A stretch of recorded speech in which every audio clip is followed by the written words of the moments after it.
turning 250, and it's time to rock out with our forefathers. American-made, battle-ready style for true patriots. Whether you're marching in the parade, grilling in the backyard, or raising a toast to liberty, do it in the gear that screams freedom. Celebrate 250 years of USA in style. Wear your American pride loud. Trendjackers.etsy.com. Grab yours before the fireworks.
Tony, welcome to Government. Hey, Joe, how are you? I gotta pat you down though, pal. Oh, yeah? Yeah. All right. Got anything on you? Anything I should know? I got nothing. Anything weird going on? What? Alright, you go in, Tony. Good. Thanks, Joe. I appreciate it. Thanks.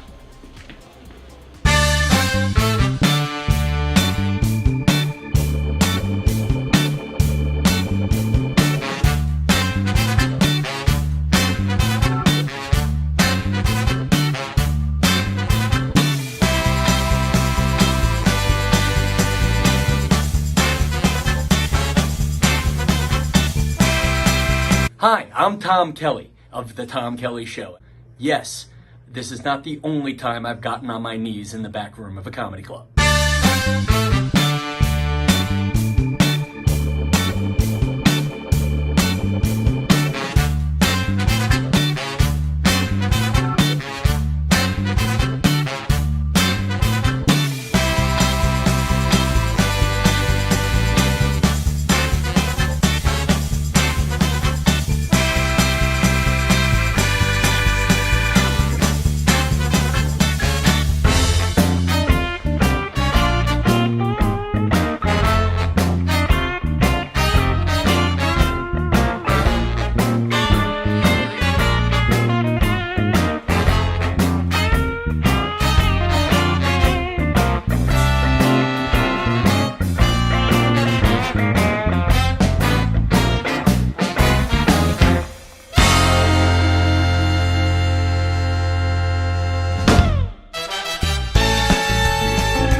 The Knock 'em Dead Comedy Radio Show is also brought to you by Two Eagles Auto Body. For more than 25 years, Two Eagles Auto Body has been the leader in auto body repairs and customer satisfaction on Long Island. Two Eagles Auto Body handles every type of auto repair, from custom applications and restorations to repairs involving insurance claims. Give Two Eagles Auto Body a call, and please ask for John Rossi at 516-328-2527. That's 516-328-2527.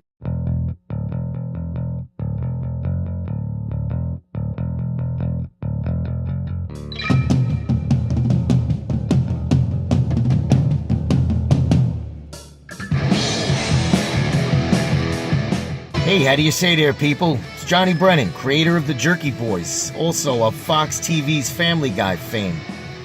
I just want to let you know you're listening to Tony on the Knock 'em Dead radio show.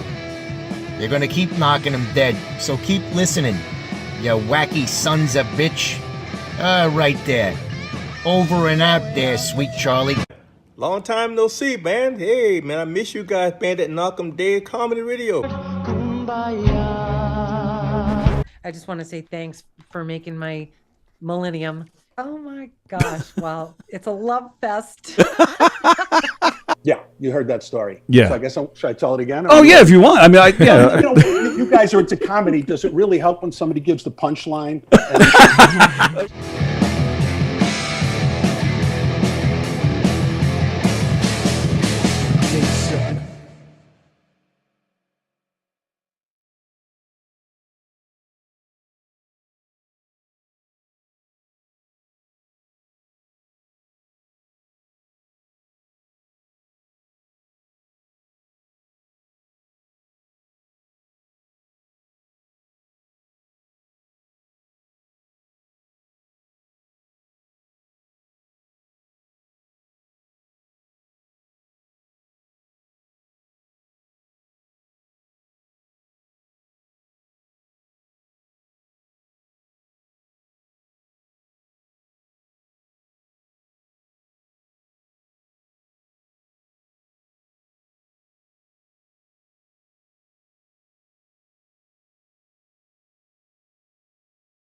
Okay, hi everybody. It is Wednesday. Welcome to the Knock 'em Dead Comedy Show here on Gov's Comedy Club Podcast.com. I don't know what I'm saying. I'm really thrown off. I'm having some technical issues here, so bear with us. The Knock 'em Dead Comedy Show here on Gov's Comedy Club Podcast, Facebook, YouTube, wherever you're watching. We appreciate the support. We ask that you share the link on all your socials. Tell everybody you know about all the great shows here on Gov's Comedy Club Podcast. And, and I think we're on YouTube. I think we're on Facebook. If you're watching on Facebook, we appreciate the support. However, if you'd like to join in on the conversation today and hang out with us, hear your name read, hear your comments read, please join us on YouTube because that is where we monitor the comments. And I think we're good. The Knock 'em Dead Comedy Show, we're here live from the legendary Governor's Comedy Club in Levittown. And, man, did we want to bring in some legends today. But they couldn't be here. So instead, Michael Kaplan is here, ladies and gentlemen. And, of course, the one, the only, Andrew Fremder is here, ladies and gentlemen. Andrew Fremder and Mike meeting for the first time. It's an historic moment here. Not really. But, yeah, it's going to be a fun day. Welcome, guys. Nice to see you both. Glad you guys are here, of course. Yeah, sure. Thank you. Thank you for finally having me back after a fucking year. It's been a year? It's been a year. No. I'm allowed here once a year. Once a year? Once a year, if anything, yeah. No. Unless I'm doing 5 minutes. Right. Up there, yeah. Which was, by the way, the longest 5 minutes ever. Was it really? It was a long 5 minutes, yeah. But, well, you seemed like you were totally comfortable up there, like you were not having any issues whatsoever. I don't know. I thought you did great, man. I loved it. All right. Again, bear with me. I'm having all sorts of issues here this morning. I mean, and my apologies to Chris Roach and Joe Palmerico and Christine James Walker. We couldn't get the Psychology of Fuckery to work last night, so that show didn't even happen. Hershey and the Keys did happen. Hope you enjoyed it. And we're barely underway here today. And we have a new show starting today at 1, The Broad Opinion. Oh, that's today. The three ladies from Newark will be here at 1 o'clock to debut their show. And I hope I can make this shit work for them. So, oh, and of course, we have G.D. Fenderson joining us at noon. He's promoting something. I don't know what he's promoting, but he's promoting something. It's a Fremder Wednesday. It's a what? Fremder Wednesday? No, Fremder. Finger what? All right. So, yeah, bear with me. I'm going to have to be doing all sorts of stuff here. Come on. All right. So, we'll start with you. What do you got? I was going to ask you about this anyway, so you may as well show it. I have a phone. Come on, stop it. Grab the thing. Oh. You Flavor Flav?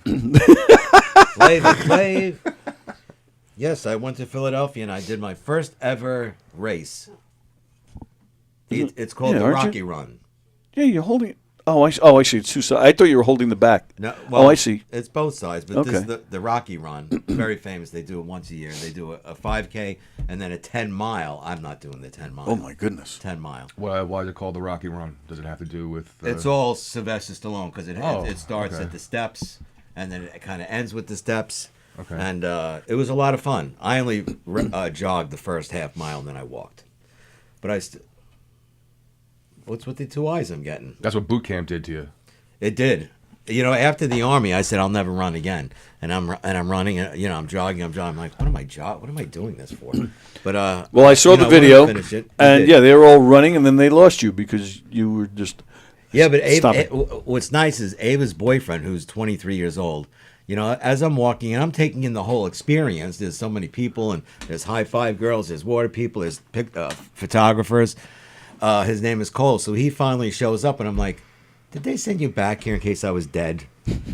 He goes, no. He goes, I didn't feel like running either. So he didn't feel like. How old is he? 23. Come on, what's his name? Kyle? Cole. Run, Cole. Come on. I don't feel like running at 20. What was he it? Did 23? the 10-mile last year. Damn straight, as he should. And you did that yesterday? Saturday. Okay. Saturday. And Jennifer, same as your wife, is she kicked all our asses. Oh, did she? She did. Oh, yeah. Really? Oh, yeah. Good for her. I've been trying to run and get in shape. It starts off with a jog, but it doesn't finish with a jog. It's just a slow walk. But that's a good thing, too. A slow, pathetic, like just... Well, that's just you in general. But slow and pathetic. I don't know. I went to the doctor. So I'm trying to lose weight. He said, you got to stop eating fatty. I'm like, I don't. This is a great joke. It's like, no, it's a great joke. Got to stop eating fatty. That was a good one. You know, I went to a party. Did you? I went to a party, and I left my watch there. And I get all the way home, and I said, crap, I left my watch at the party. I go back to the party. I have to get this watch. When I walked in, there's a guy standing on my watch. And he's standing on my watch, and he's in the nose of this woman, berating this woman, belittling this woman, really being disgusting. So I went up to him, I punched him right in the nose, and I said, no one's going to talk to a woman on my watch. You have to do stand-up comedy on December 6th. No, he doesn't. No, he doesn't. If I could do it, you can definitely do it. My jokes are terrible. That was I think that was one of your worst. I think you really? Would be, yeah. I think you would be so funny at that because you have such a straight face. Well, that's what what this guy tells me. Yeah. So like you know how like Stephen Wright would tell a joke, right? And he would just love Stephen Wright. He would just maintain Stephen Wright. You know. Yeah. So I think you'd be really good at that. My wife and I went out to eat at an Italian restaurant the other day. It did, Vicky. Yes. And so we got to eat at the Italian restaurant. the waiter comes over to take my order, and he goes, "I'm sorry, you must be mistaken. This is a Chinese restaurant." So I go, "Oh, my apologies. In that case, I'll take a de bakerziti." And you're making fun of my jokes? What did I do here today? Oh, I thought that was a great joke. I told my dad that joke. He thought it was funny. Why did I bring them here? My dad Why likes did I telling bring jokes. them here? He's a joke. Oh, is he? Yeah, my dad always has one joke after another. My father was so funny. How funny was he? He was so funny. And Jennifer and I do this now. We have implemented it into our life. I was at his house. He was alive then, obviously. And he was eating chocolate cake. Who was the last person that burped into this mic? Well, yeah, Keegan sat in that. Oh, okay. Sat there last night. All right, that makes sense. So he's eating this chocolate cake, and it was just my mother, him, and myself. And he's eating this chocolate cake, and he just looks at it, and he looks at me and goes, "This is fucking disgusting." But that was his way of saying it was absolutely stunningly delicious. Mm-hmm. I almost What? dropped on the floor and lost body functions. It was so funny because he was a funny man. That's the same dynamic my wife and I have. We are always just kind of like joking around like that. Yeah, shitting on each other's. Yes. Yeah, and it's so fun. We didn't always do that. There was a time when things were a little, I feel like she became more accepting of it when I started listening to this show all the time. Nice. Yeah. Nice. So she was like, all right. What the hell was that? You never heard that noise before? That sounded like the first fart after my colonoscopy. No, the roof, sometimes I have allergies. The roof of my mouth gets itchy. Oh. So I like put my tongue on the roof of my mouth and just suck in. Sounds like a fucking mating call. The guy, This is what happens when I have to do other stuff, and I just let it all. You're actually missing out on legendary stuff. Oh there. very. I got to get this done quick so I can save this shit. Let me read some comments. Again, my apologies here. I'm very distracted here this morning. All sorts of trouble starting last night. Bosie's watching. Good morning, Bosie. Fremder goes on the show. Now there's technical difficulties. No, it started last night. Oh, all right. So you still want to talk about that? All right, go ahead. No, I'm just very proud of it. All right, you're upstaging. Was it? I'm not upstaging. No, totally. Was it a charity thing? Well, it's the Rocky Run. All funds go. 30,000 people did it. Oh wow. 30,000, and it all goes to charity. And yes, it's all about Rocky because it's at the steps. So you hear da da da da. It's all. Was about he Rocky. there? No, and that's the odd thing. It seems like he's not even a part of If it. he was a vegetable, he'd be the Italian scallion. The Italian. That was dumb. I say I like dumb jokes. I love dumb jokes. There was people dressed like in the gray sweatsuit he used to wear with Converse. There was people in boxing gloves. So it's really a tribute to Rocky Balboa. But in the 10-mile race, they have a hill called the Ivan Drago Hill. Oh, that's the really Russian, tough. The Russian hill. Yeah, in Rocky IV. Which is where? In Philadelphia, near the steps. Yeah, that's what I'm asking. Oh, that's where the race is held. Right, but where? Like, where is this hill? I think it's in miles 5 or 6. Oh, Then you have okay. to go up like this hill and hill. It's really tough. Because I was just there September. I was just there. You went to the steps? Yes, first time ever. Are there 2 statues now of him? Yes, There's one down one on the below, ground and then one up there. Yeah, Yeah. And I did not climb the steps for obvious reasons, so I just You saw could have the went up the statue. stairs. I could have, but I chose not to. Oh, you chose not to? Yeah. Oh. It's a lot of steps. It is a I lot of wouldn't even steps. go up the steps. But after I finished the 5K, which I briskly walked, I still ran up the stairs with Ava, yes. Yeah, they. So I saw the video. Yeah, they lost you. So They lost me within 12 seconds. Yeah. Okay. Yeah. Now, Which is okay. Now, is it like a race where you have to go around and like get money to get people to donate? No. You actually have to pay. Oh, you pay to be in it. Pay to be in it. So I And all could the pay proceeds. and then not even show up if I didn't want to.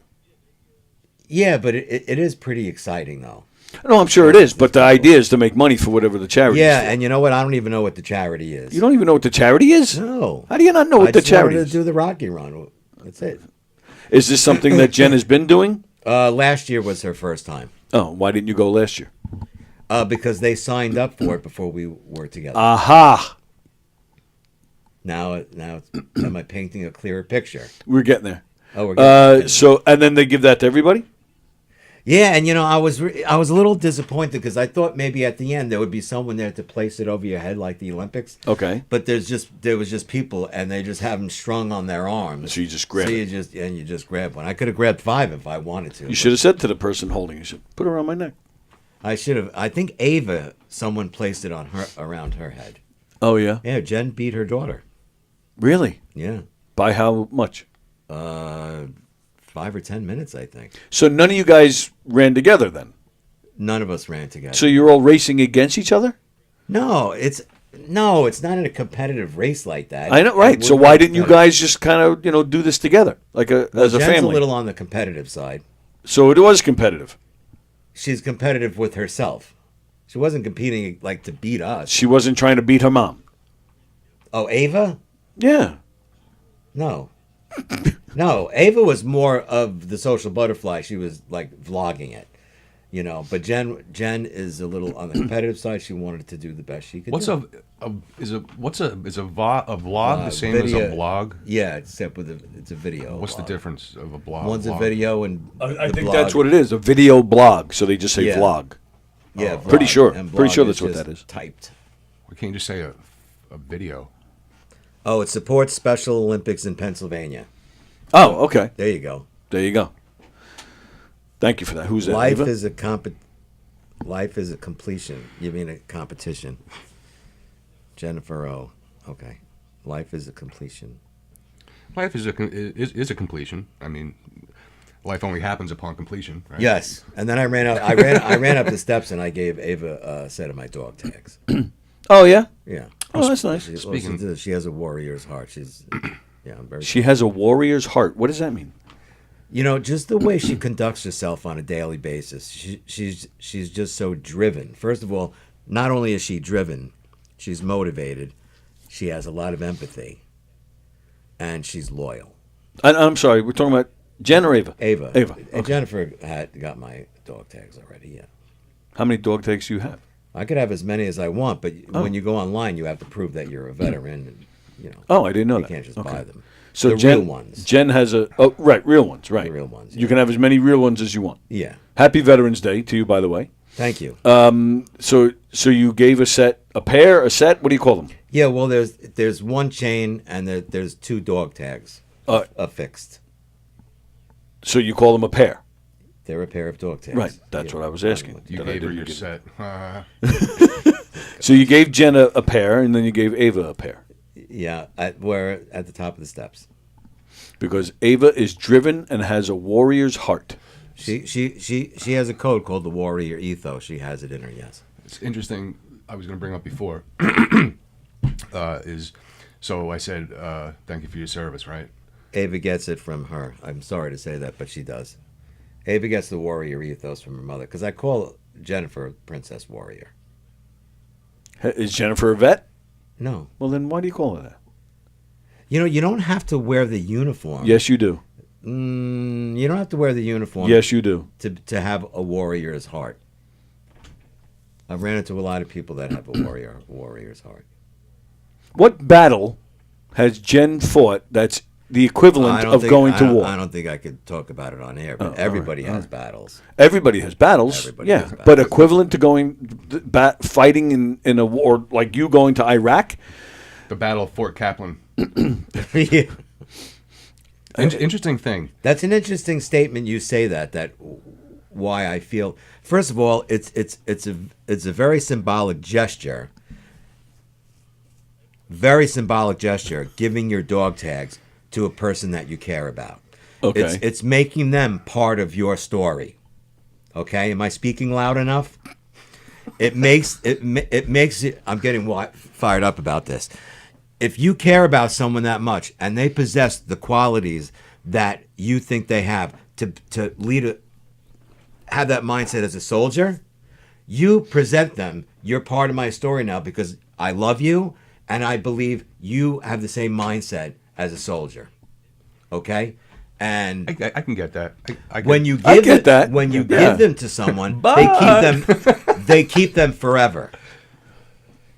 That's what I'm saying. So to backtrack, that's why I gave them to Jennifer. I mean, my grandkids have one each.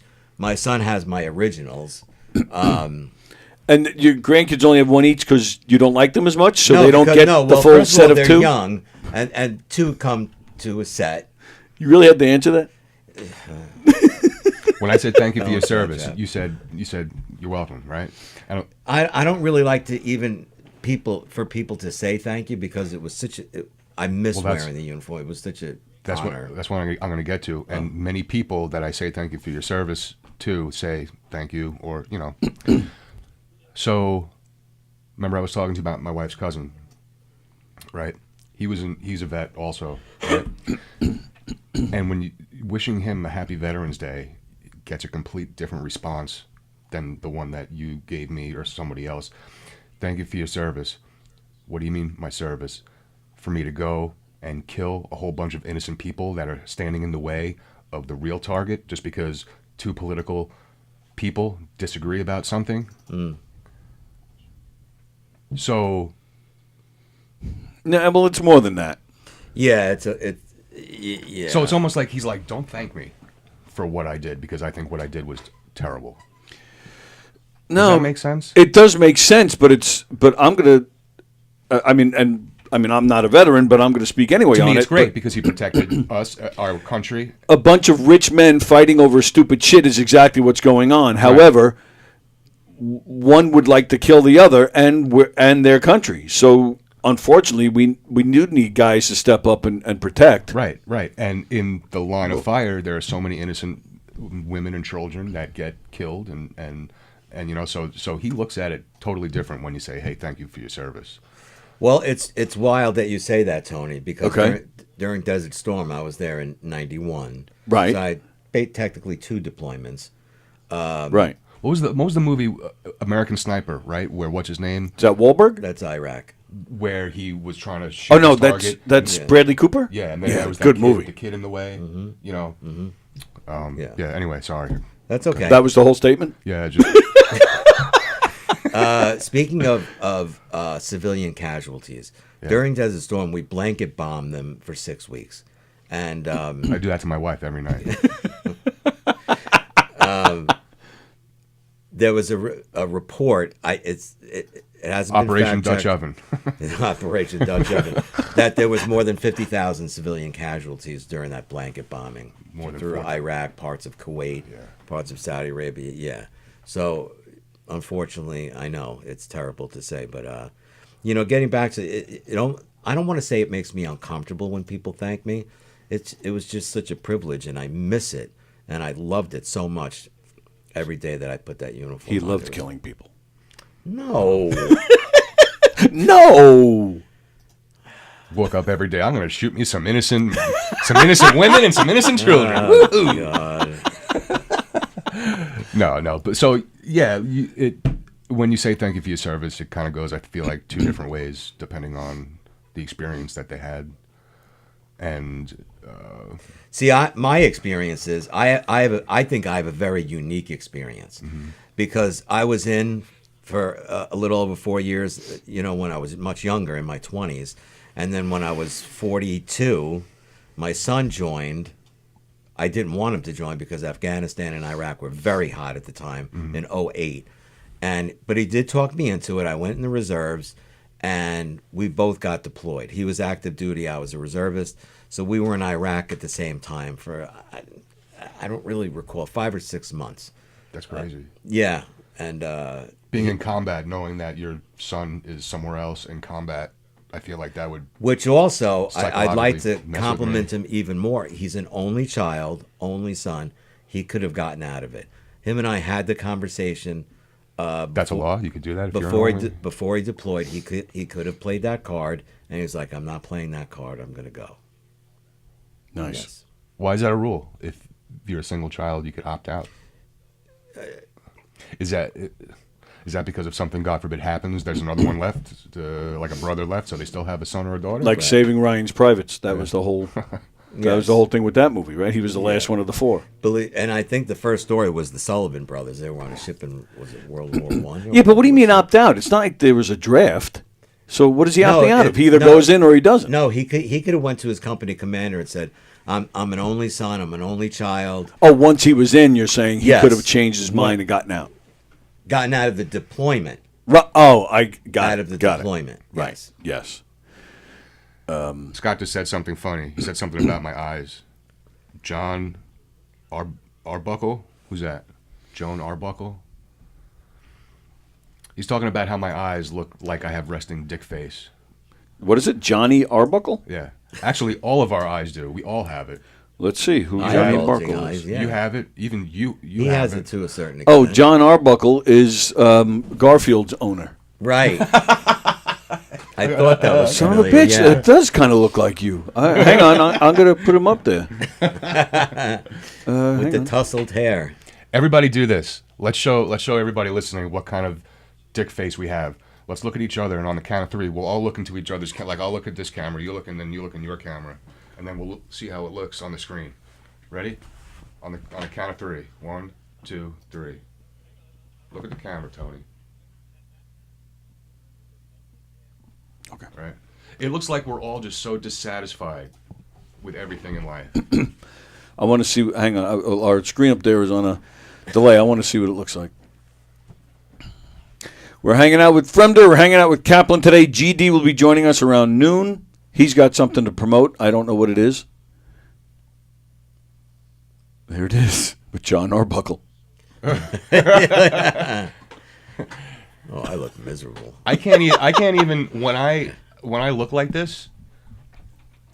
I can't even raise my eyebrows to make myself not look like this. Because look, it just looks like I'm upset about something, right?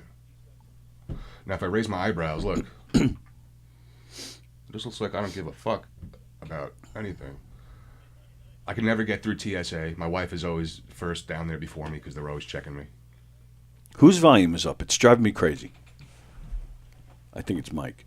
No, not your. I'm talking about here. Oh, I'm sorry. Oh, is that what I'm hearing? Am I hearing your headphones?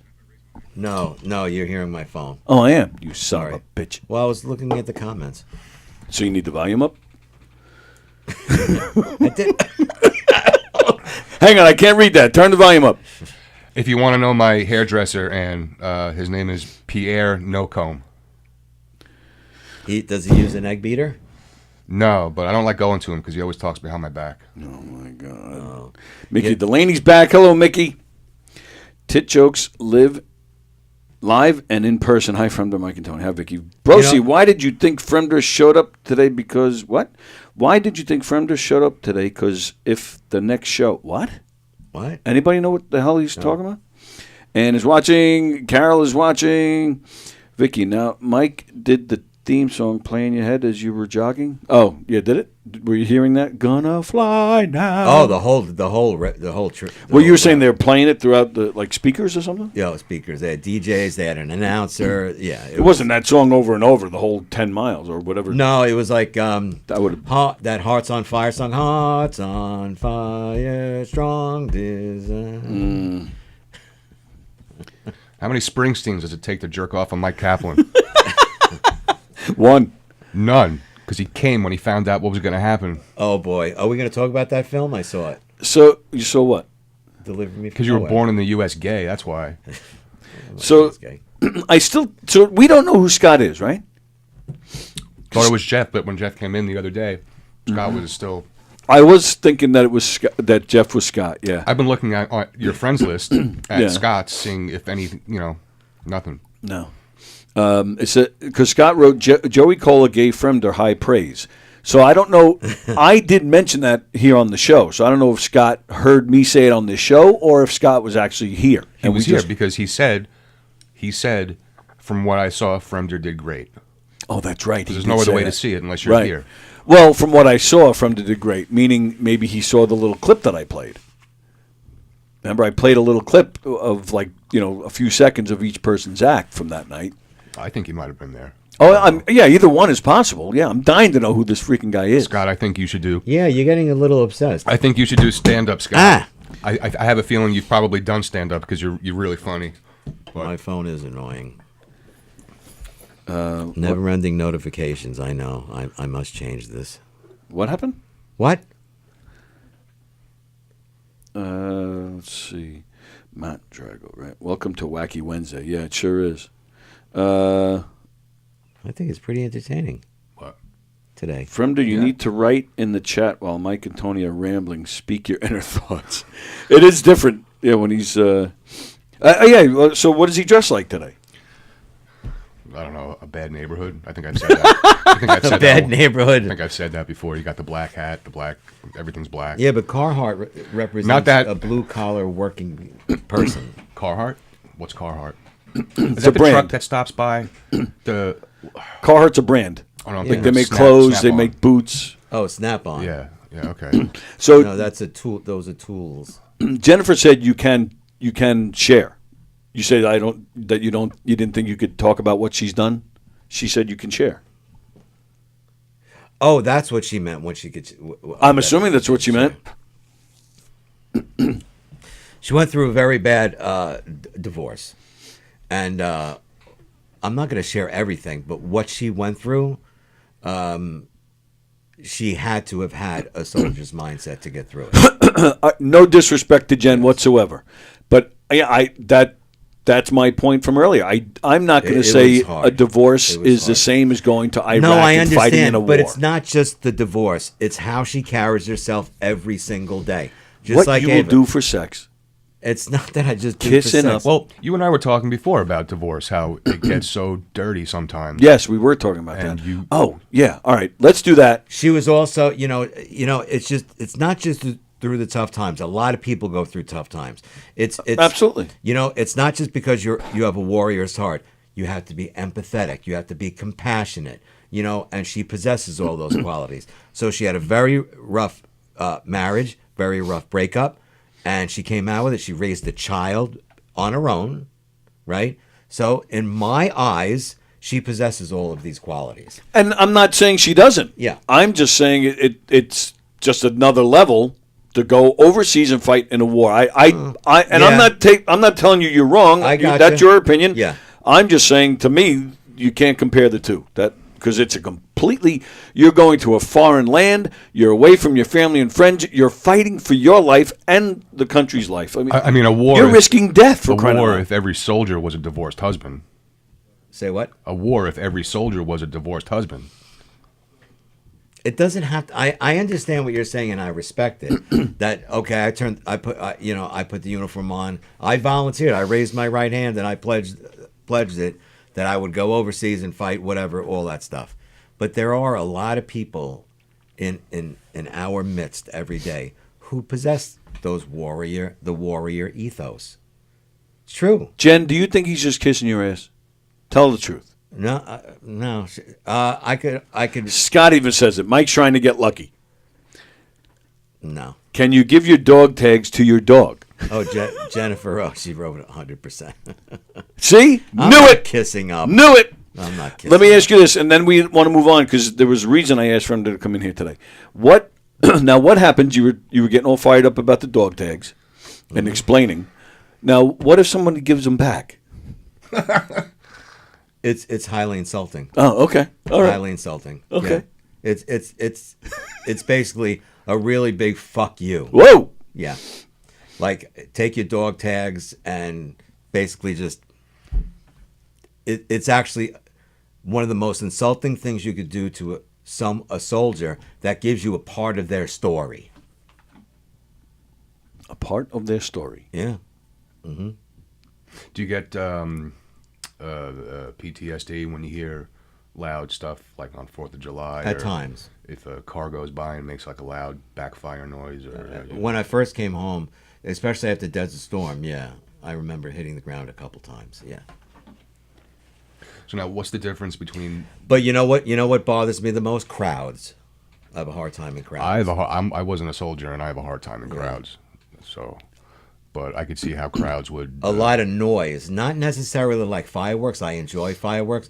But like I was at a street fair a couple summers ago in Lindenhurst, and there was just so much noise. There was just people and music and everything. And I was like, I couldn't do it. Just overstimulated. It was just way. It is. Yeah, it is annoying. And Way so, what's the overstimulated. difference between someone that gets out of the army and has Large crowds. Yeah. what you have versus someone that gets out of the army and now for some reason lives in a foxhole that they dug in their backyard? Well, obviously they they suffer severely from PTSD. So that's just to think that something different happened to them. It could have been a different incident, but an incident. Most of the incidents are they're different but the same, if that makes sense. You know, it all has to deal with life and death and being with your fellow soldiers, men and women alike. My stepsister, her boyfriend was a veteran, and probably still is. To this day, when we go out to eat, he always has to get the corner up against the wall table. I always have to face you know, I'm glad you brought that up, because everywhere I go, whether if it's with Jennifer, if even whoever I'm with, I'm always looking for an exit strategy. Yeah, same thing with him. Yeah, he's always, and it's because automatic. when they get into a fight at the supermarket, Mike needs to run out. I don't get it. When those people, wasn't it the supermarket? Those two people had a fight. Got into a Oh, fight, at and the you dollar store. Oh, the dollar store, and then Mike. And I was looking for an exit strategy. Right, you weren't looking to save anybody. You just, I'm out. The cashier locked the door. Right, and I was like, "What the fuck do I do now?" You know, it's flight or fight. But everywhere I go, and especially if I'm with someone that I care about, I always have a plan. I always have a plan. I'm going to do this. I'm going to take this person and do this with her or him or whatever. Now, he would be different if, for some reason, I feel like when he was in the army, he was up against the wall and something on the other side of the wall blew up through the wall. Then I feel like he wouldn't be looking for that corner wall when he goes out to eat. Right? Psychology tells me, I'm not a psychologist, that he would now be skeptical about being in a corner or near a wall because of what happened. So maybe he would look for something more out in the open of a table. I don't know. I've never met a soldier that will usually sit in an open area. It's usually against the wall. But in that case, I'm not sure. I don't think I'm educated enough to answer that. Yeah, I'll second that. But but I will guarantee you, he's looking for an exit strategy. Yeah. Most soldiers, everyone that I've encountered. That's got to be a crazy way to live, if you're a person that hasn't conquered that. And I think, and it's absolutely disgusting that this is not even a thing, that mental health should be free when you get out of the army, whether your insurance company covers it or not. Well, you can go to the VA, but privately, no, it's not. From what I hear, the VA doesn't really do that good of a job. No, they don't. I'm sitting here with getting stuff done. Yeah. My wife's cousin is constantly fighting with them all the time, trying to get. I mean, you can go to the VA, but a lot of people don't know this. There's 22 military suicides every day. That's crazy. Yeah. Every single day. Yeah. And that's just not should be. I'm sorry. No, go ahead. Go ahead. I don't want to cut you off in the middle of your point. Go ahead. There's last I looked, over 70,000 homeless vets just in the tri-state area. Yeah. Homeless vets. Yeah, that's messed up, man. Yeah. Now, go ahead. No, well, suicide is kind of pretty much the reason you were invited here today. Yeah. Make it hard to do a show with a gun in my mouth. Right. Yeah.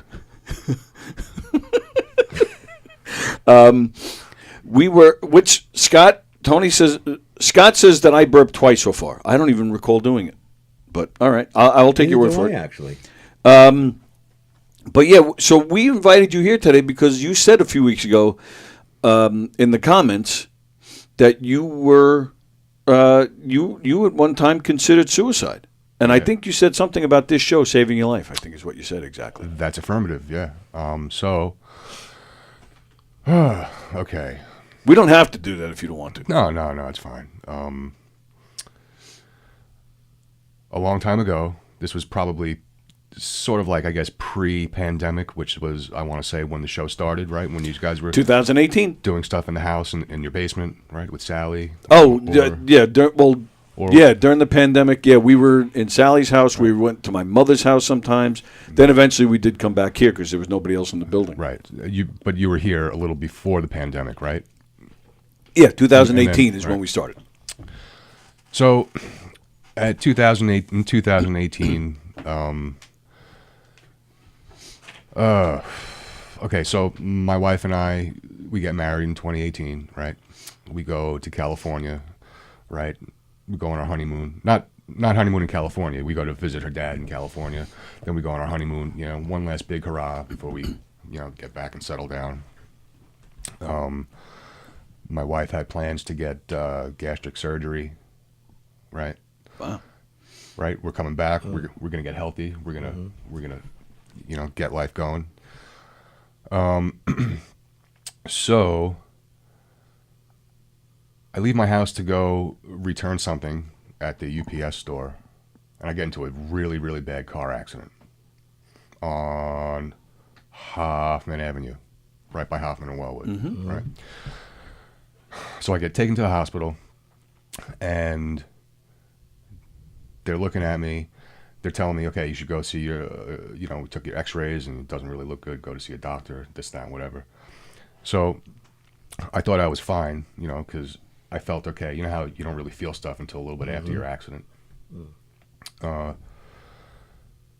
So I went to my doctor who did the first surgery that I had over here. I had an ACDF, what Sally had, an ACDF disc replacement of titanium, right? Oh. Okay, so that happened in 2012 while I was on the job. I hurt myself, right? So I had that, and then when I got into this accident, I was at work one day, and I picked up the phone, and my arm started going numb.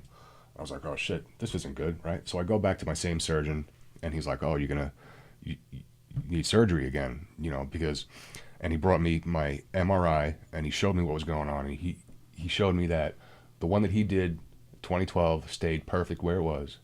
The two, the one on top and the one on bottom, are now bulging into my spine. Ooh. So now, granted, I wasn't nearly in as any pain like I was in 2012 when I got my first one done, but he's telling me, and his name will remain nameless. You should get your wife in here. This is important. We should talk about surgery, because if you don't do this, there's a chance that you could get me paralyzed one day, and that feeling of your muscle spasming, right? We know what a muscle spasm feels like. It's your body's way of protecting your bones from paralyzing itself. So I'm like, holy fuck, and my wife came, doctor spoke to her, and my wife's like, I think you should really, and he convinced me to get this surgery. I didn't really, I feel like I got it out of fear. Okay? Because a lot of time before surgery happens, you can go to physical therapy, you can go to a chiropractor. There's so many other remedies to, before you get operated on. But I decided to get operated on because I was just scared that, because the first time in 2012, that's how it started, was my extremities going numb. Okay? So luckily people have fear, right? Which I feel like doctors sometimes are like, So I went ahead and we decided to have the surgery. I was going to have the surgery, and then, my wife was going to have her surgery first, her gastric surgery. That way, for a week, I could help her heal because she needed shots and all this, stuff. And then I'd get my surgery, and then she would hopefully be better to help me. Okay. Had my surgery. I get up in the middle of the night to go to the bathroom, right? And I fall. I get back up, I fall again, right? I fall through, and my wife couldn't catch me. I was peeing, I was at the toilet peeing, right? And like in mid-pee, everything went black and my knees buckled. I fell to the ground. 3 times? 3 times. The first time it happened, my wife came, she's like, oh my God, what the hell was that? I was like, I just fucking fell. And then I get up, try to get my balance, and I fall again. And she was like, your body just curled like that. It's almost like your body knew that you were going to hit the ground, so it did one of these to protect itself. And like I said, my wife couldn't catch me because she just had her whole, she would have exploded on the inside. Yeah. So, and you're peeing the whole time? That's a long pee. so now I'm holding on to the walls, Okay? And then I fall a third time in the bedroom. And so my wife is like, all right, we got to call 911 to make sure that what's going on in here is still okay. So the fire department came. The 2 police people came. No, 1 police person came, 1 fire chief, and 2 medics. The officer walked down the hall. Okay, nothing to see here. Okay, we're good. Left. The medic was hooking me up to one other thing while the other medic was taking notes. The firefighter was like, what happened? You fell? I was like, yeah. He's like, were you taking any medication? I was like, yeah, actually. And he's like, where? Where is it? So I was like, right over there on my thing. Right? And he was like, oh, okay. And he asked for a computer chair. He asked my wife to leave the room to get a computer chair. Because in a computer chair is easier to roll me out into out of the kitchen, down the thing, to get to the stretcher. Yeah. So she gets the chair. I get in the ambulance. She's in the ambulance. We're going back to the hospital. And turns out everything was okay up here. I go home and my medicine is missing. Gone. I had a bottle of oxycodone, right? And something else that you couldn't even pronounce the name. The bottle of oxycodone was missing. I'm like, what the fuck was, So it turned out that I was robbed by whoever was in my house. Either was the paramedic or it was the whoever told me to turn my head, go. Because oxycodone, you know what it is. And a bottle of that goes for a lot of money on the street. So, and I called the hospital. I called the departments all over the place. Is it protocol to take medicine from somebody in the event of maybe I thought they brought it with them to bring it to the hospital? Like, look, this is what he was taking,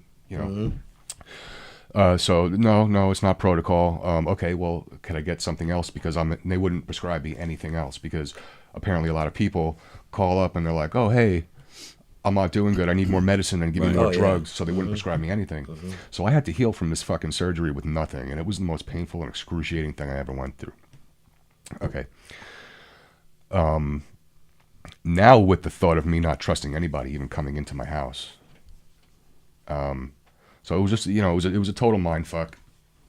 And then my wife's, so COVID started. This was all before COVID, right before COVID started. COVID started, and my wife's cousin, who she had some underlying conditions. She wasn't really the healthiest, right? She had, what was it, COPD. Right? She had this, that, and whatever. She goes into the hospital for a routine, whatever it is, having nothing to do with COVID, and they're like, okay, we got to test you first before you leave to see if you have COVID or not, right? So they tested her and she had COVID. Then they're like, okay, you can't leave. So it turns out all of a sudden the readings started coming back and she wasn't breathing the right way. I remember even talking to her on the phone. She's like, Andy, I'm scared. I don't know what's going on. They won't let me leave. I came here. I didn't have anything. And now they're telling me. Eventually it started getting worse and worse to the point where the hospital was like, can you zoom in on a call? Because this is going to be her last. It's not good. So my wife and I are now on the laptop computer in the guest room of our house, literally watching her cousin do this, gasping for air. It was the most surreal thing I've ever seen in my life. And then a nurse and a priest come in and they say, okay, we're going to make her comfortable now, inject her with this stuff, and in 5 minutes she's gone. And I'm like, mind blown. You get what I'm saying? To watch one of your loved ones die like that. So my wife was an essential worker, right? She works out, by Stony Brook. So she was one of the people that had to go out and had to do all the stuff. I mean, they were making her go to the hospital, drop off flyers and things. So you stay 6 feet back, social distancing. And, and I felt like they were kind of putting her in a situation where it wasn't safe, right? It's like, do what you're going to do here in Stony Brook, but there's no reason why you have to go over and put yourself in a hospital where all that COVID is happening Not to mention there was not enough room in the hospital, so they were having little kiosks or whatever you want to call it pop up all over the campus. And it got to the point where my wife would go into work and call me hysterically crying because she was like, I just saw a little kid in a body bag that passed away from that. Yeah. And to the point where they were having truckloads of dead bodies in the parking lots of where she was working. And if the temperature's not right, sometimes it would leak. You know what I'm saying? Body fluid. And this was so hard for her to just even deal with. And it was so hard for me to deal with because I'm thinking, holy shit, my wife has asthma. You know, like what if God forbid something happens to her? So like her leaving, I work out of the house, right? I work from my office. And so her leaving was probably the most stressful 8 hours of a day until she came back. Because there was a lot of uncertainty during that pandemic, right? If you remember all that shit. And that started to lead up to what I told you about my insurance with my medication. I was taking an antidepressant, not because I was depressed, really. Not because I was like, oh, I don't, fuck life. I started to take it because I was having physical anxiety. Like, it wasn't mental anymore. It was physical to the point where I was burning. My skin was burning. I felt like I was on fire, literally standing next to a campfire, and I couldn't even see straight.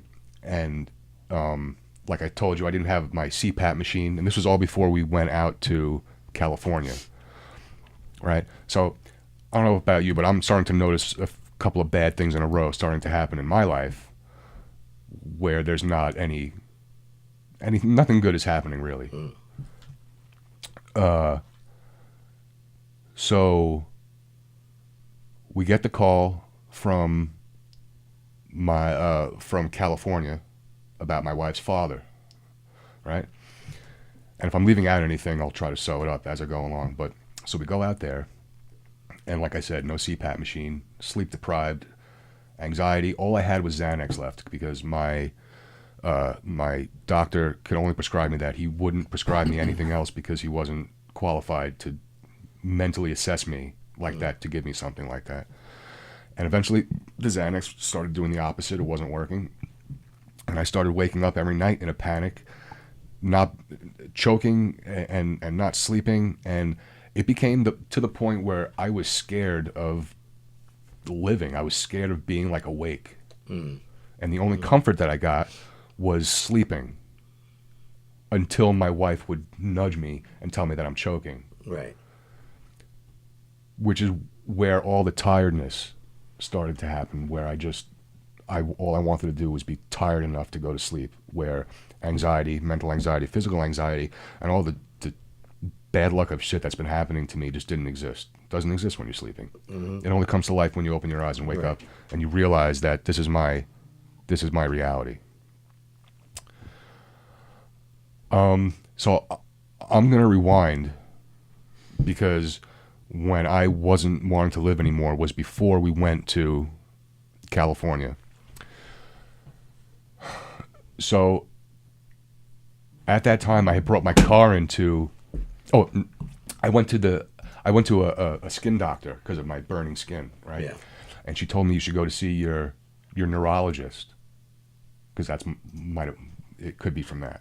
So I go to a different neurologist, not the one that I went to get my second cert, my first and second. I wanted a different opinion. Turns out this guy knew my doctor and told me that, did he tell you about spinal fusion? Auto fusion, it's called. I'm like, what's that? And he's like, well, when you have a condition in your spine where there's not enough stability from a surgery, your discs will try to auto-fuse themselves over the disc that you have and become one. And I'm like, well, that's like having 6 fusions in a row. All I have is 3. I had 1 from the first time and 2 the second time. And he's like, yeah, and if they fuse together, you're going to have nothing. I'm like, well, why wasn't I told that? He's like, because they don't tell you that, or else they're not going to be able to do the surgery on you. Oh, I see. And at this point, I'm like, okay, so at some point, I'm going to really be paralyzed and not be able to move my neck or my body or any. And I started getting these really, really hard, terrible feelings about doctors, about surgeons, and about all that, and starting to realize like, oh, this is just a joke. This is everything that's happening to me is just for some amusement to put money in some doctor's pocket to go on vacation at the expense of other people. It's like the surgery that keeps on giving, you know. So, on my way home from that appointment, the day before that appointment, I had my car inspected. Following the next day, I go to see the doctor I'm telling you about. I leave the office and my brakes give out on Sunrise Highway. Totally give out as I'm driving like 55, 60 miles an hour. And literally, like, it was like a movie. I was dodging cars. I had no brakes. There was no place to pull over on the side. And I just coasted off a ramp and swerved into a parking lot and just literally saw like my life flash before my eyes. And I'm not, you know, I'm Jewish, right?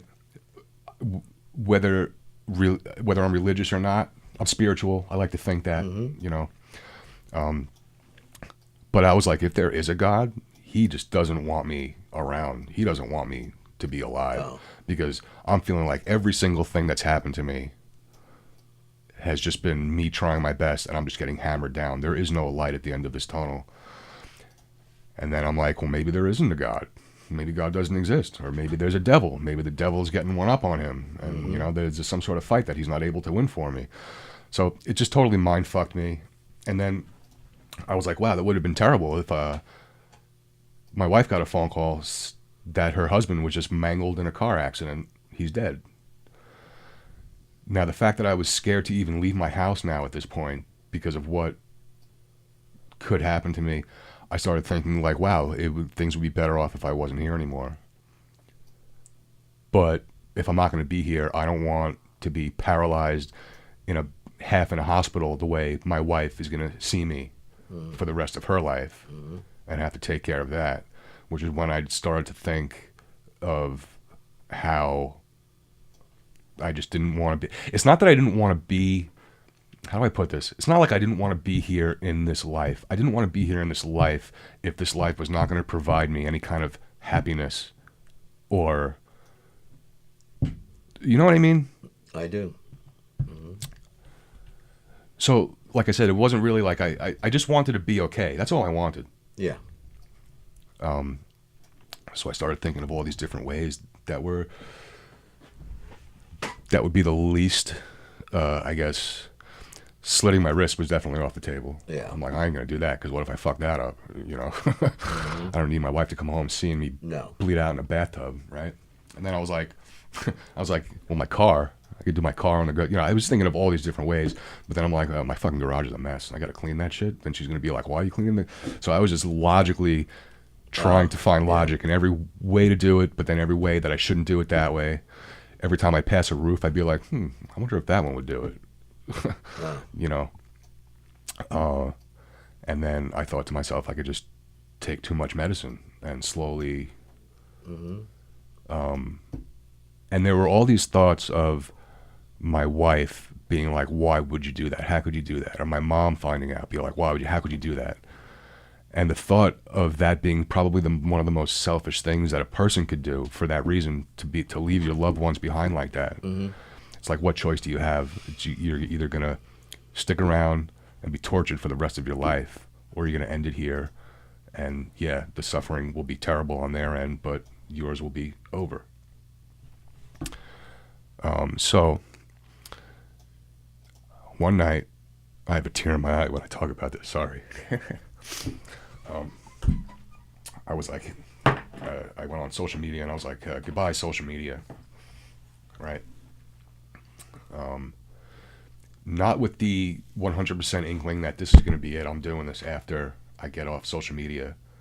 But me getting off social media was definitely pointing me in the right direction of this is definitely more of a possibility than I thought it was yesterday. Someone that we all know, I don't know if you know her, messaged me, didn't have any idea who I was. Her name is Danielle Asher. So if you're listening right now, you're probably not. But I know you're out there. She messaged me. She's like, hey, we don't know each other. But I want you to know that things will get better. And I want you to watch this show. It's called a Knock 'em Dead podcast. Hopefully it'll make you laugh and have a better hope for tomorrow. So I watched the podcast the very next day, and it was you and it was Sally. Mm-hmm. And I forget what it was that you said. You said something that made me laugh. And I was like, I smiled. The first time I fucking smiled in like forever. And I was like, that felt kind of good, And so the next day, still thinking about it overnight, I tuned in again, and I watched it, and I laughed a little more. I was like, okay, And then I started chiming in with my famous comments, of course, right? And I made this fucking guy laugh. And the feeling of making him laugh from the dumb thing that I said made me feel like $1 million in the state that I was in. And it almost became like it was a contest with myself to try to make him laugh. Like, you got to keep in mind, 7.5 years of this shit, except for Wednesday. And I'm always, I do it just to make him laugh. Mm-hmm. Yeah, other people too. But in the beginning, it was not just to make him laugh, but it was to get out of my own head for some sort of level of sanity that I couldn't deal with anymore. So eventually, through making him laugh and laughing, things started to be like, it's maybe not as bad as I thought it was. Yeah, and I thank Danielle every day on that day. And I thank you. Wow. Yeah, and that was the beginning. Remember how I told you that comedy wasn't all like my grandfather always told jokes, my father always told jokes, one after another like a machine gun. So if you're ever wondering where the arsenal is stored in my joke vocabulary, that's where it comes from. Yeah. I'm not reading shit off or whatever. I'm not like you do when you're telling your dumb jokes on the computer. All right? They're all coming from up here, whether I repeat them or not, whether it's a joke that my father told me, that my grandfather told him. So that was the beginning of me just beginning to have like no filter about stuff, because having no filter was the only way that I could look at life, no matter how bad or shitty things were going, and sort of have a laugh about it, right? And that was when my wife started kind of getting like that also. Remember how I said my wife and I weren't always joking around like that. We were more of a serious couple, but we became more like that when I started watching this show more and began not having a filter about it, because it was the only way I was going to be able to survive my own head. So fast forward. We go to California, right? I know I'm boring you. I'll be done soon. No, I'm kidding. So we go to California for that whole situation with her father. And we're there for about 3 months. And I told him before, and I think I was saying to you, if anything happened for a reason, because he watched my dogs for 3 months, literally. So maybe the reason why I went through all that stupid shit was because eventually I was going to need him in one of the most crucial times in my life. And shit happens for a weird reason. You meet somebody, things go a certain way. You have a conversation with somebody, you think of things in a totally different way or light, which could totally change the course of how your day goes. Oh, yeah. Reaction, it's like, reaction and it's action and reaction. And what I'm trying to say is that, the Einstein E = MC squared. Every action has an equal and opposite reaction. Every single action is a chain of events that will eventually lead you to where you are, and the character you are, and the character you are, and the character I am today. And it's as simple as this. If you take a battery, right? A battery has energy stored in it, right? But the energy to that battery wasn't put there. It wasn't created. It was put there, but it was drawn from something else, stored in the battery. When you put that battery into your CD player, it's taking that energy and it's transforming that energy into the circuits of that to make the CD spin, which is making the laser pick up what's on it. Now that energy is constantly changing form throughout that whole process, now going up to your headphones in your ear. And the day that you were thinking of maybe offing yourself, or you just think you're going to go have an argument with this person because you're thinking of something a totally different way. You just heard the lyrics to that song that completely changed the way you're thinking and viewing of maybe your life situation. You listen to a song, you relate to it, you feel like I can identify with this. So it sort of becomes like your character, if you will. Mm-hmm. And so through the process of all of that changing form is am I making sense? Am I making sense? You're making sense. You're making a lot of sense. Scott says, "Who knew Fremder being such a pain in the neck of the show had such a deep meaning?" Which goes to, so my wife and I were in California, still didn't have my medication except for the Xanax, didn't have my CPAP machine. We go back, we have to move now. I had the worst panic attack of my life. She brings me to the hospital. I say, I got to go to a hospital. I got to get there. Because no doctors were taking new patients because it was the pandemic. Couldn't find anybody. And my wife was going through it so bad that if I didn't get my shit right, I wouldn't be able to be there to help her. Right. That was important. Of course. So when I went to the hospital, the guy was like, okay, you're not leaving. I stayed there for a week. He put me on Prozac for a week. 60 milligrams, totally ramped me up, right? I was able to sleep for the first time. And I was finally feeling like just not afraid of life. And I got to tell you, when you go to a psych ward, whether it's for a week or for a day, it's just like it is in the movies. There are people walking around like zombies in the middle of the night. You know, it's Peter really, Anthony? It's where's my Prozac? But yeah, it's really like that. So they don't sugarcoat it when you go see a movie. It's really, and like you think to yourself, like, wow, I'm not that. I'm okay. I'm going to be okay. Yeah, that's a wake up call when you see when those guys, you know, they have real right. You know what I mean? They have issues, but yeah, that can spring you back. And so I get out, and then my wife and I are packing, and that's when I told you about my computer thing with the right, and that's when he passed away, and then we went out there to deal with all that, and so. It was pretty much 5 years of just life not treating me good, and I just didn't know what to do about it. I tried all avenues, and I couldn't get shit straight.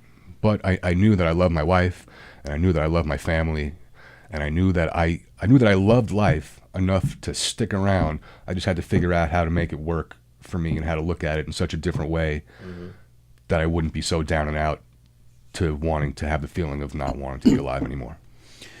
And saying, loving the serious side of Fremder. He's amazing. Scott says he's been through 2 boxes of tissues. Carol, this happens to a lot of people who have this kind of neck surgery. Happened to me when they mess with the spinal cord. Yeah. Oh, that's interesting. Yeah, I've read that. Yep. Yeah. Ann says, I'm going to adopt you as my newest son, Fremder. I'm so glad you're here with us today. You have brought me lots of happiness, and she's sending you hugs. Quite the story. Thanks, there's only one way to follow that, in my opinion, and that's by bringing on G.D. Fenderson. Very sweet, very sweet. Actually, the day of my 5 minutes, she and her daughter went out and they bought me roses, virtual roses. Oh, nice! Nice. And sent Who me, did? Ann and her daughter. And Nice. said, hey, Fremder, this is for you. You know, go Ann get is them great. tonight. So that was I had a tear in my eye. That was Wow. awesome. That's nice. Yeah. Hi, G.D. Well, that's all the time we have for G.D. Fenderson. Sorry, folks. Sorry, that's all the time we have. Back next week when Knock 'em Dead Comedy, Tony Miller and friends and Cap will bring to you the continuing saga of what's going on in the world today in sports, in politics, and whatever else.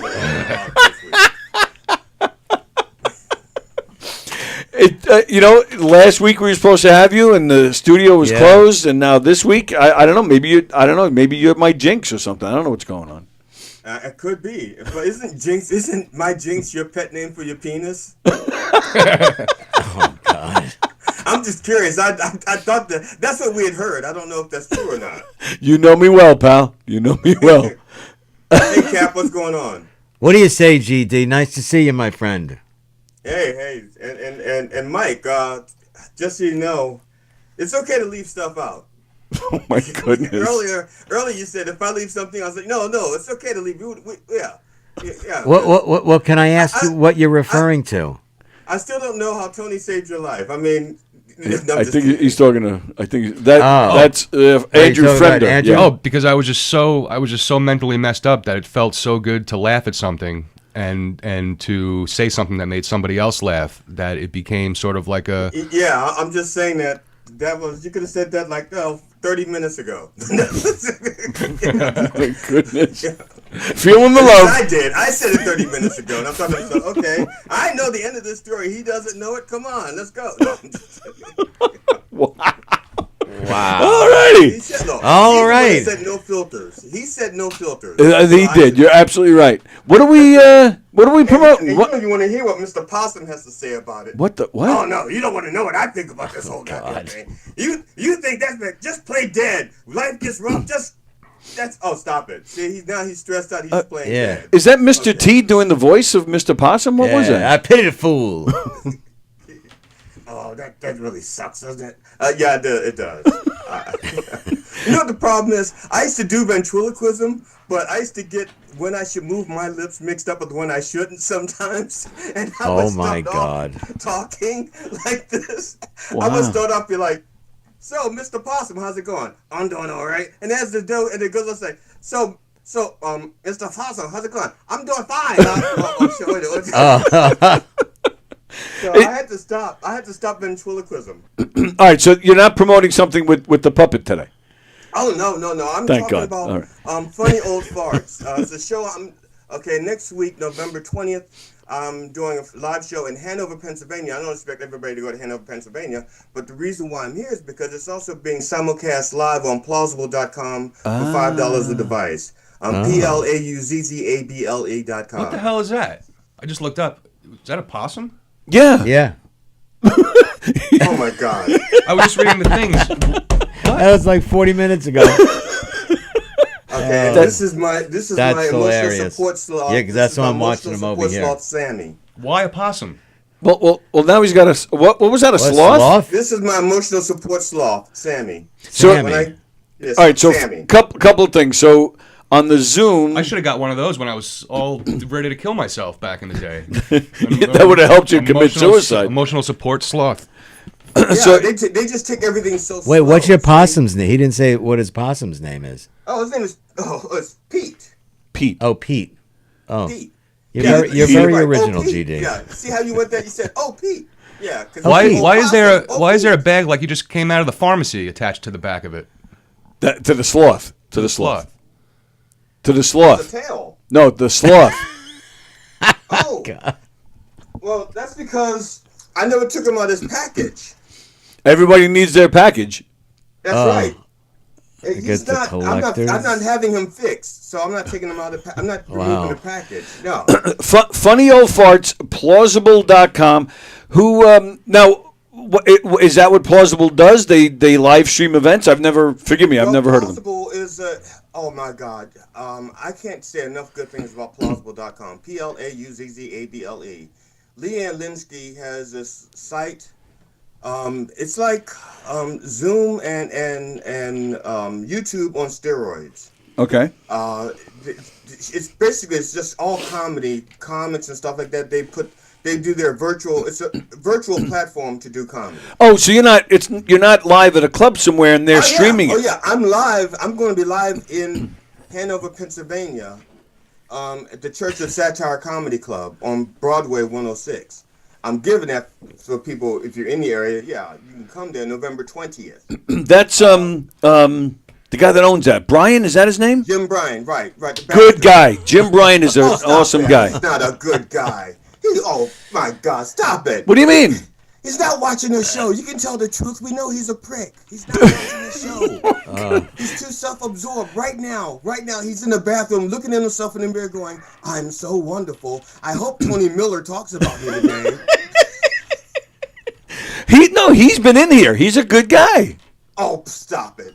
Was he on his meds that day? Well, I know him. Look, I see him on a regular basis. I know the real him. All right. He can be this, I'm Jim Bryan, the nice guy, for a few hours when he's in your studio. But deal with him on a regular fucking basis, and you just like ready to slit your own throat. He's like, no, I'm just teasing. I'm just teasing. because I'm booking at his club. GD is very feisty today. He's very feisty. He's got a new movie because out. I'm I'm being going to see it booked. after this. What movie is that? Performing at Predator his club. Badlands. Who else is on the show with you? I know. There's Walter Gottlieb, David Yakeley, and Sandy Bernstein as the Beaver. Wow, three Jewish folks. Did you say Sandy Bernstein as the Beaver? Yeah. Yeah. That's what he said. She's the only woman on the show. God. Did she just get it stuffed?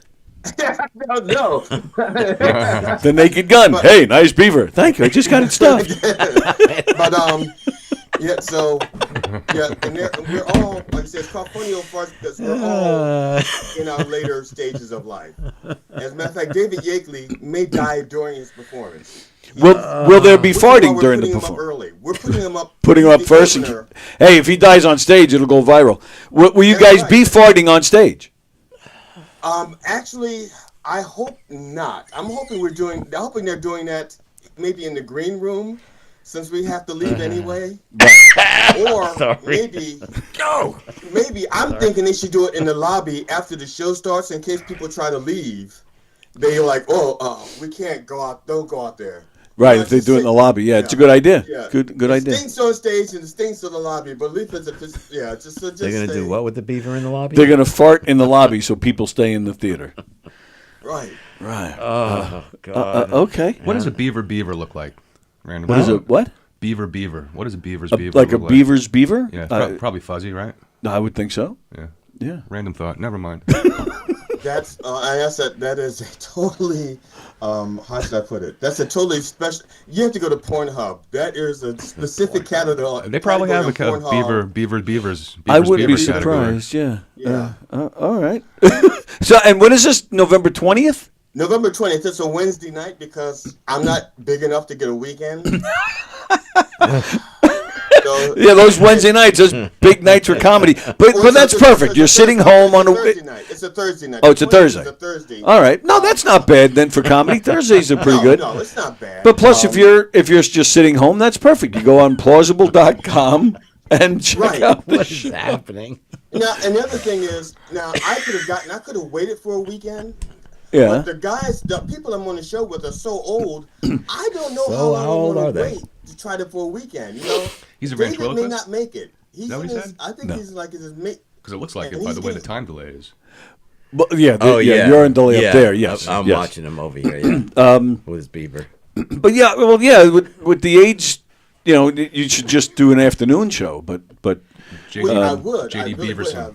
J.D. Beaverson. Maybe something around. At a retirement home. Do like the brunch. Do a brunch show. Exactly. Yes. Exactly. But and what time? So it's Thursday the 20th. Thursday evening, 7. Or a law What's the firm, flyer J.D. say? Beaver and Son. There's a flyer, but I can't. Oh, it's not on the whole. Okay, Yeah, I don't see it. 7:30. 7:30. Okay. And what is it? Plausible? Plausible with Z's. With Z's. PLAUZZABLE. So- Plausible.com/GD Fenderson. Oh. Hey, what kind of guitar do you play? How do you know? What? You see my guitar? Your name is. Well, you've been on here before with you've had the guitar and then you played the guitar when you were here performing. Oh, okay. I have a few, so I don't. Usually when I'm on stage, it's the blue one. The blue one. That's a good. Yeah, the blue one. What brand is And that's it? because that has locking. Oh, the blue one. Yeah, that has locking a locking nut, so that the guitar stays in tune a lot better. Well, I'm losing brain cells. You're probably better off having a locking nut if you're having a beaver. What brand is your guitar, JD? What's the brand? There's That's what we're trying to ask, buddy. There's Ibanez, there's Fender. It can't be Fender. That's too much of a, There's Martin. There's Les Paul's. Ibanez. Right. It just says blue. That's the brand. Blue. Are you looking underneath Actually, the beaver or the possum? I've had the guitar for so long, and the name of the brand is not on the guitar. What? Then it must be a piece of shit. No, What brand doesn't put their name on it? But it stays in tune. That's all that matters. See, how should I put it? It's like an ugly comedian. Put it on your lap and play it. Just because a comedian is unattractive doesn't mean the jokes are bad. Is it with you, my guitar, JD? My guitar is all right. It's an extension of me. You know. Where is it? Is it near you right now? Yeah. Oh yeah. Well, then your extension is pretty blue. Yeah, it's right. Sorry. Come on. Different. There it is. Oh, there's Blue. Good old Bluey. Where? Yeah, actually, her name is Karen. Where? Oh, wait. Yeah, it's a delay up there. Yeah, I know. But, okay. Right. Yeah. When's it going to catch up? In about 30 seconds. Right there it says Series 10. Okay. But if you open it up, Where the tuning prongs are, isn't there? The brand is usually up there. What does the headstock say, JD? It just says dust. It said what? Dust? Dust. There's nothing. Yeah, there's nothing. Look, there's nothing written up there. I'm telling you, I've had this guitar for since the 1990s. Okay, and if I still have the receipt for it, and the receipt says I bought a Bentley. The receipt says I bought a Bentley Series 10. Wow. Is that a guitar brand? It says Series not that I 10 know, right but here. it could be one that I just don't. Okay, all right. I used to work in Sam Mashing Guitar Center, so I feel like I never heard of. It looks like an Ibanez headstock. Well, that's because the medication kicked in. Yours, not it. Will you be playing the guitar on the 20th? No, Okay. but I will be doing a song parody. Okay. But, yeah, I know you do a lot of those. Yeah. Yeah, and the song parody we're doing, I'm saying it's going to be me. Right. Is Old People. What is he? I'm doing a parody of Short People. Short People Newman. Got No Reason to Live by Randy Newman. Right, Yeah. it's Old People. Right. So it's Okay. Something like Old People, there's no pleasing. Old people, well, who needs them? Old people. What? Got less reason to live. And the whole Your bit. mouth sounds like a muttering asshole after I. He's not talking to you, GD. He's talking to Mike. My mouth looks what? Your mouth sounds like a muttering asshole after I have too much greasy food. He could be talking to me. No, he's not talking to you. He looked right at Mike and said that. He's not talking to you. My mouth looks like a muttering. No, it sounds like a muttering asshole. All right. Well, Oh, all right. It is time for us to get out of here. So this November 20th, plausible.com/GD Fenderson. Yes, plausible with two Z's. And that's the 20th. November 20th, the day after my birthday. Happy birthday. Do you qualify as an old fart?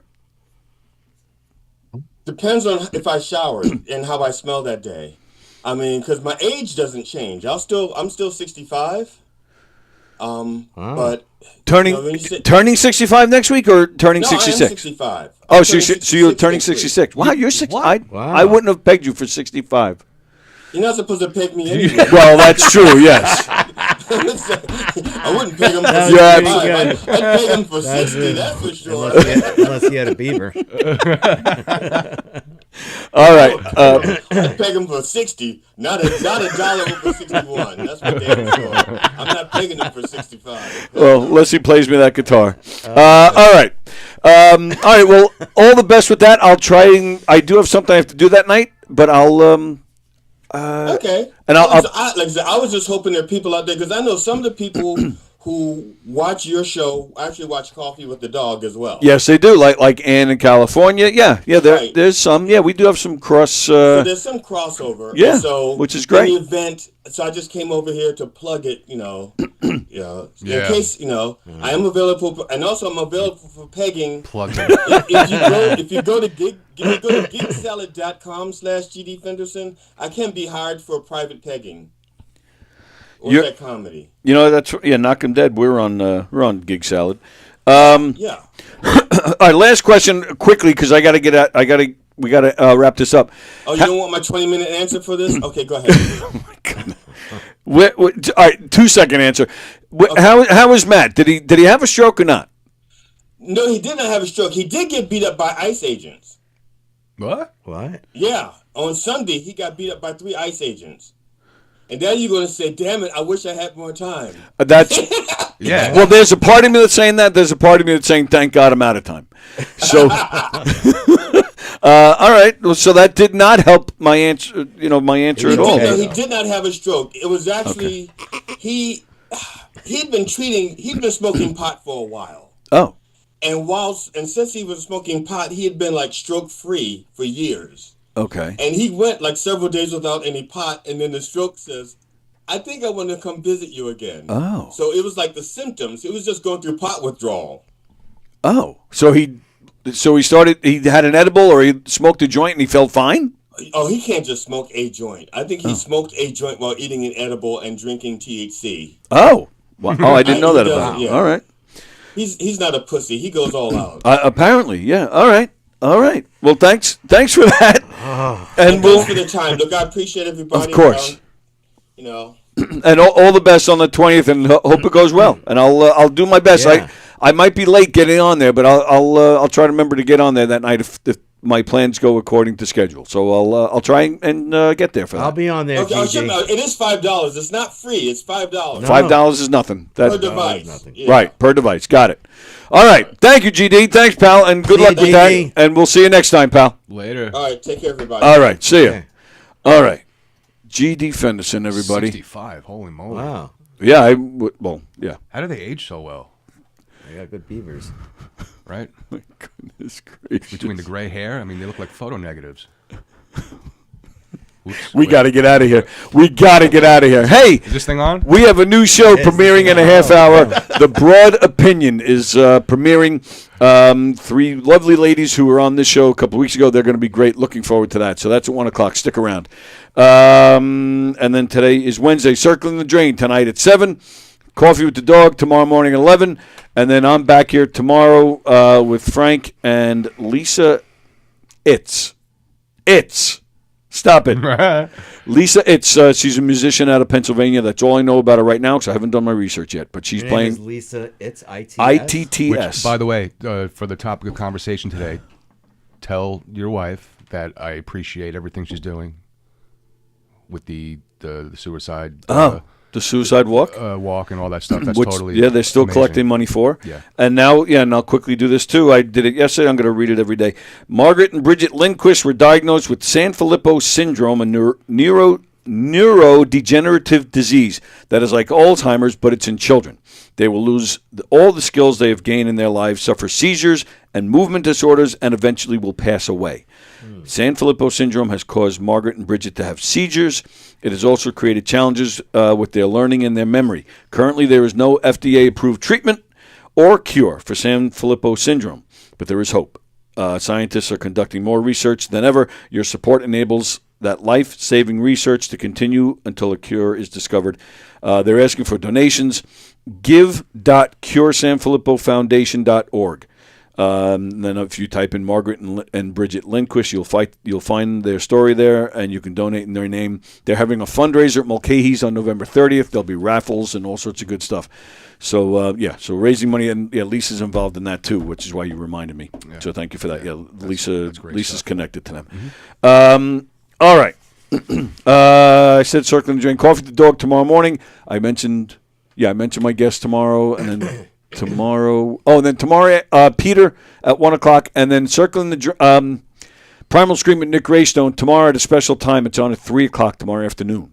All right, and then don't forget the club, Governor's Comedy Club. The main club is finally open. The Giga Room, the Brokerage in Belmore, and McGuire's out in Bohemia. Some of the comedians you'll see on a Governor's stage this weekend. Vinny Guadagnino from Jersey Shore, Mike Keegan, Carla Okerson, Chris Cassandro, Silvio D'Onofrio, Tom Galati, Daniel Simonson, Eric McMahon. So that's going to be a lot of fun. Go to govs.com, make your reservations. Don't forget Knock 'em Dead Comedy. We're performing at McGuire's on December 13th, doing a holiday-themed murder mystery. The week before that, come down to the Giga Room. It's a night with Gov's Comedy Club podcast. Some of your favorite hosts from our various shows will be performing. Including this guy. You want fight? Oh, that guy? What am I doing? December 6th, I'll be hosting. Laura Patton's performing. Rosie will be there. One of the Steves from Steve Squared, Hershey and the Keegs. Kathy Arnold, special guest Greg Kritikos. who's been part of the many shows here. All right, we got to get out of here because I got to get ready for these lovely ladies. Enjoy the rest of your Wednesday. We'll see you at 1 o'clock with the Broad Opinion.